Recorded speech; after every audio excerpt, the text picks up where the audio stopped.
به نام خداوند بخشنده مهربان. السلام علیکم بینندگان محترم، به کانال ما خوش آمدید.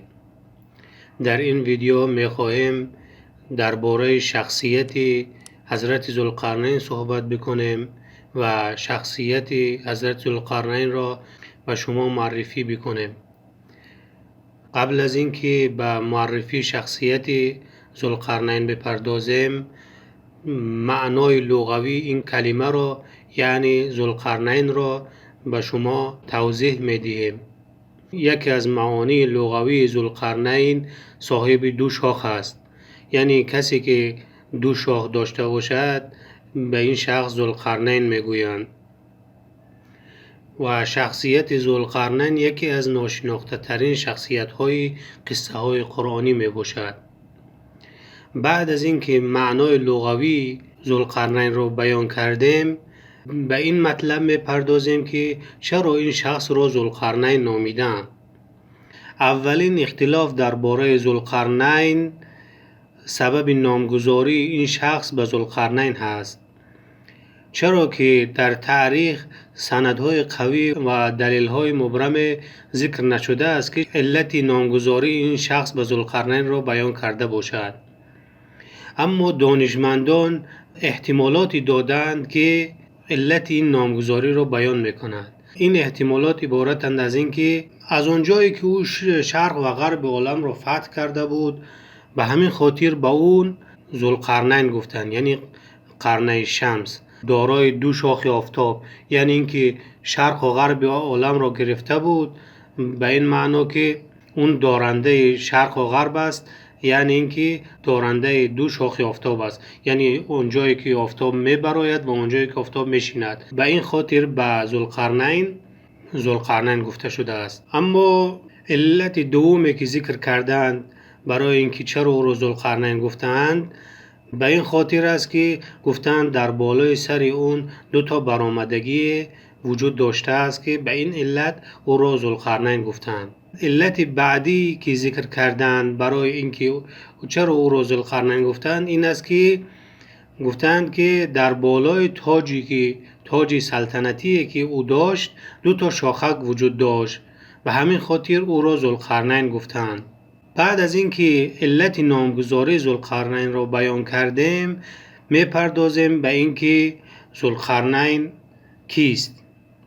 درباره شخصیت ذوالقرنین هم اختلاف است و دقیقاً برای دانشمندان امروز معلوم نیست که این شخص کیست، ولی چند احتمال دادند دانشمندان که به این صورت است. او اسکندر مقدونی بود، یکی از پادشاهان یمن بود.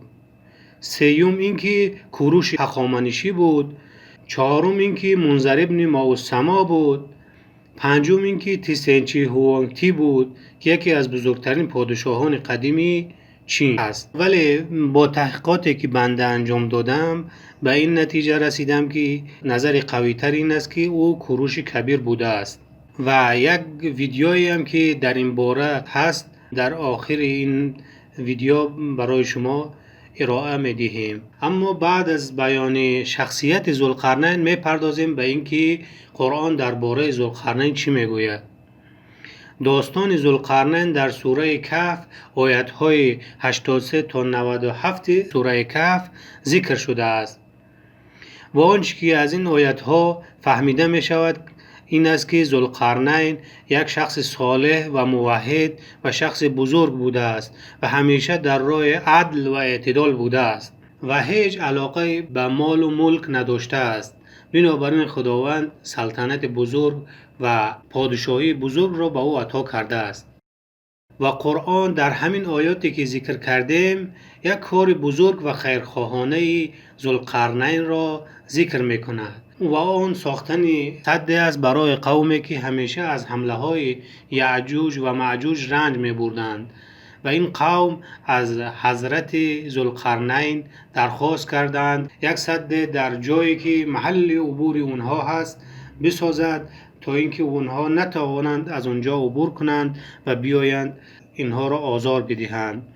و ذوالقرنین یک سد را ساخت که از نظر علمی در اون زمان هیچ کس نمیتوانست بسازد و این یک قدرتی است که خداوند به او داده است و به این صورت آن قوم را از قوم یعجوج و معجوج که همیشه آزار میدیدند نجات داد. اما سرنوشت ذوالقرنین، قبلتر خدمت شما گفتیم که شخصیت ذوالقرنین مجهول است و دانشمندان چند تا احتمال را دادند و کسی دقیق نمیداند که او کیست. اما ما با توجه به اینکه تحقیقاتی انجام دادیم و به این نتیجه رسیدیم که احتمال قوی تر این است که ذوالقرنین همون کوروش هخامنشی باشد.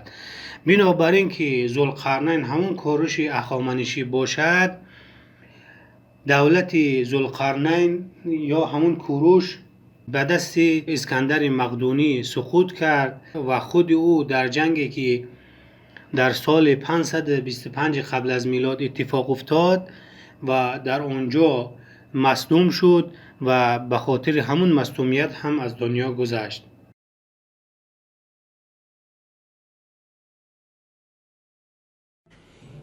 کوروش میاد اینا رو نجات میده به عنوان منجیه برای اینا. تو تورات هم اسمش تا دلتون بخواد آمده، هم به اسم کورش آمده، کورش با این عنوان او نیست و لقبش چی؟ بعلها کرنین.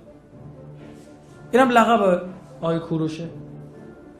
اینم بهتونشون بدم نشون که نه این ما خرابکاری کردیم. از تورات عکس گرفتم. ببین بل ها کارانایم، درست شد؟ این لقب کوروشه. بعل یعنی صاحب، ها الف و لام چی میشه؟ عربیه، حرف تعریفه. کارن یعنی قرن، یعنی شاخ. اینجا زده چی؟ هورن. ایم این یعنی دوتا، اما توی انگلیسی شما مثنا نداریم، همش چی میاد؟ اس.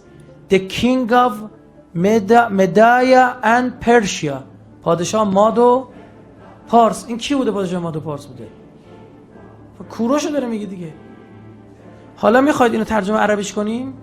بعل میشه صاحب. صاحب چی میشه تو عربی؟ خدا پدرتون رو بیامرزه. ها تو عربی چی میشه؟ الف و لام ال. کارن میشه چی؟ قرن. مثنا میشه چی؟ یا و نون میشه ذوالقرنین. نمیدونم یه عده امروز مثلا سوزنشون گیر کرده به کوروش بدبخت. فوش من اگر جا صهیونیستا باشم پول میدم چند نفر با لباس دین به کوروش پشت بده، به خدا. میدونی چرا؟ چون باعث میشه جوانامون زده چی بشن؟ اسلام بشن. برید سرچ کنید ببینید تو تمام مطالبی برام ذوالقرنین وجود داشته. اگر مطلبی به جامعیت این بود بیارید، من خودم خریدارم. تمام از این که ذوالقرنین چینی بوده باشه من بررسی کردم، تا حضرت سلیمان آیا بوده، آیا تا اسکندر مقدونی بوده، همه کی بررسی کردم، دونه دونه جوابا دادم. کوروش رو هم گفتم، حتی نظر مخالفین هم گفتم. اما آیات قرآن اینو من بهشون میگم، اون 5-6 تا آیه اصلی که در مورد ذوالقرنین هست داره ماجرای کوروش رو میگه. نظر خودم امروز دارم اعلام میکنم. منتها بستر آیات محمل آیات مهدوی است.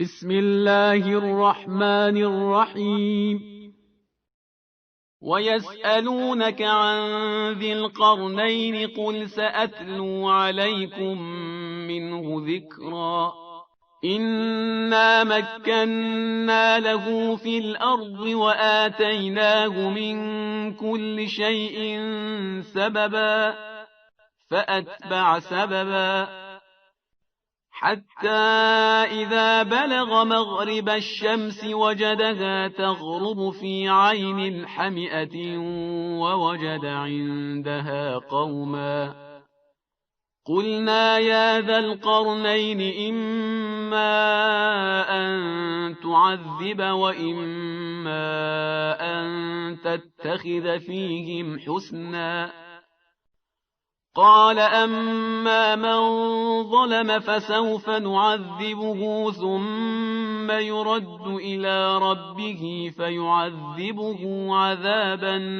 نكرا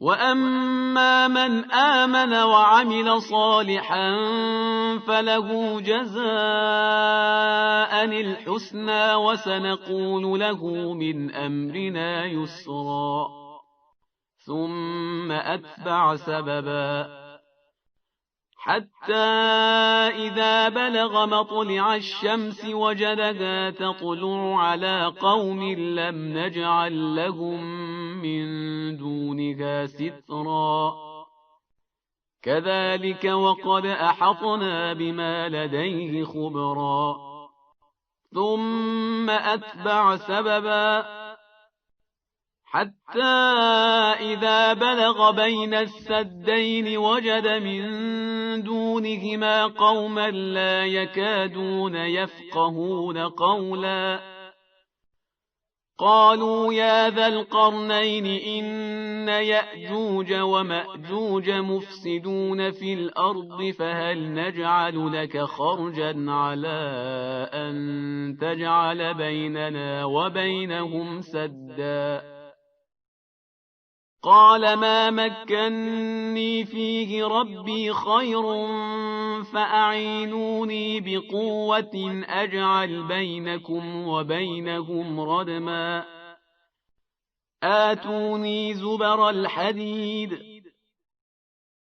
حتى إذا ساوى بين الصدفين قال انفخوا حتى إذا جعله نارا قال آتوني أفرغ عليه قطرا فما استطاعوا أن يظهروه وما استطاعوا له نقبا